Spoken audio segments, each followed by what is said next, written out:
কুষ্টিয়ায় পুঁজিবাদী শোষণের অবসান এবং শ্রমিক অধিকার প্রতিষ্ঠার লক্ষ্যে দালাল নেতৃত্ব হটাও স্লোগানে প্রতিবাদী সমাবেশ করেছে বাংলাদেশ ট্রেড ইউনিয়ন সংঘ কুষ্টিয়া জেলা শাখা কমিটি। বিস্তারিত থাকছে মঞ্জুরুল ইসলামের প্রতিবেদনে। রবিবার কুষ্টিয়া শহরে অনুষ্ঠিত এই সমাবেশে সভাপতিত্ব করেন জেলা কমিটির ভারপ্রাপ্ত সভাপতি রমজান আলী বিশ্বাস। সভায় সাংগঠনিক রিপোর্ট উপস্থাপন করেন সাধারণ সম্পাদক পলান বিশ্বাস। প্রধান অতিথি হিসেবে উপস্থিত ছিলেন কেন্দ্রীয় কমিটির যুগ্ম সাধারণ সম্পাদক প্রকাশ দত্ত এবং বিশেষ অতিথি ছিলেন আরেক যুগ্ম সাধারণ সম্পাদক তোফাজ্জল হোসেন।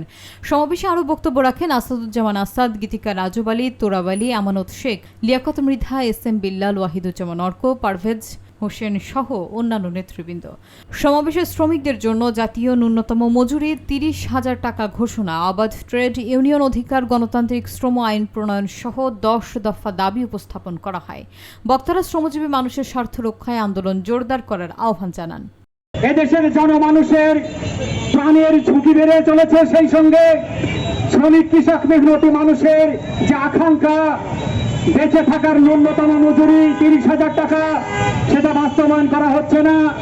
তাই আজকের এই পথসভা।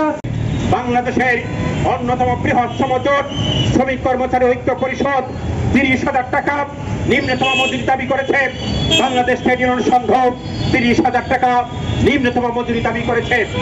এটা হচ্ছে কুষ্টিয়া জেলা। এই জেলা যেমন উর্বর তেমন আবার অনাবাদী, এবং এটা হচ্ছে মাঝে মাঝে বাসলাই ঘাসও হয়ে যায়। আমাদের খেয়াল রাখতে হবে যে 5ই আগস্ট পরবর্তী এখন সারা দেশে অনেকে বলছে জোয়ার, জোয়ারেই কিন্তু যত রকম নোংরা পানি ঢুকে, জোয়ারেই কিন্তু আবর্জনা ঢুকে। আমাদের সংগঠন যারা এখন করবো খেয়াল রাখতে হবে।